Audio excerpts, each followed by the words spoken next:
GST મુદ્દે રજૂઆત કરી હોવાની નાયબ મુખ્યમંત્રી નીતિન પટેલે કબૂલાત કરી છે।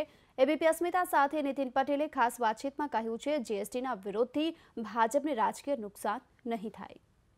જીએસટીને રાજ્યમાં વેપારીઓ વિરોધ કરે છે ત્યારે કોંગ્રેસ તેમનો સાથ લેવા ગઈ, પણ કોંગ્રેસને જે છે સુરતમાં તેમના વિરોધનો સામનો કરવો પડ્યો। આપણી સાથે રાજ્યના નાયબ મુખ્યમંત્રી છે, એમને પૂછીશું કઈ રીતે તે આ વિરોધને જુએ છે। સર, કોંગ્રેસ જે રીતે જીએસટીના વેપારીઓ વિરોધ કરી હતા તેને મળવા ગઈ, પણ વેપારીઓ તેમનો હુરિયો બોલ્યો અને મોદી મોદીના નારા લાગ્યા, કઈ રીતે જોવો છો આને? જો કોંગ્રેસ વાળા દરેક વિકાસના કામમાં રોડા નાખતા હોય છે, કોંગ્રેસના નેતાઓને ખબર નથી, પછી એ ગેહલોતજી હોય, ભરતસિંહ સોલંકી હોય કે અન્ય કોઈ નેતાઓ હોય, આ બધા જ નીતિ નિયમો, કર માળખું એ બધું જીએસટી કાઉન્સિલ દ્વારા નક્કી કરવામાં આવ્યું છે। બધા જ નિર્ણયો સર્વાનુમતિથી કરવામાં આવ્યા છે। એટલે જે પણ નિર્ણય થયા એમાં કોંગ્રેસની પણ કાઉન્સિલમાં સંમતિ હતી। એવી જ રીતે અને રાજકીય રીતે વેપારીઓને, ગ્રાહકોને કે અન્ય નાગરિકોને ગેરમાર્ગે દોરે એ સહેજ પણ ઉચિત નથી।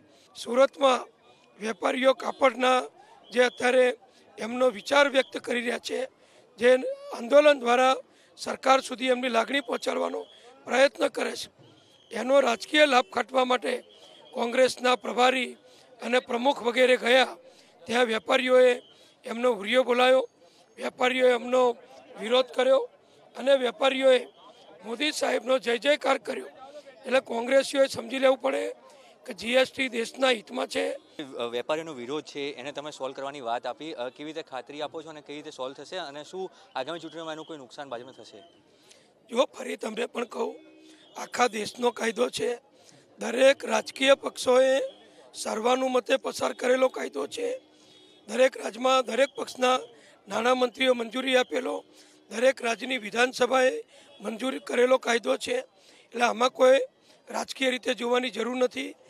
વહીવટી મુશ્કેલીઓ હોય, કોઈ ટેકનિકલ પ્રશ્ન હોય તો એના નિવારણ માટે અમે ચોક્કસ દરેક લોકોને સાંભળીએ છીએ। છેલ્લા 5 દિવસમાં જુદા જુદા વેપાર ઉદ્યોગના 15થી વધુ ડેલિગેશન મને મળ્યા છે, અમારા કમિશનરને મળ્યા છે, દરેકને અમે સાંભળીએ છીએ અને આવનારી જીએસટી કાઉન્સિલમાં એના અંગે અમે ચર્ચા વિચારણા કરશું।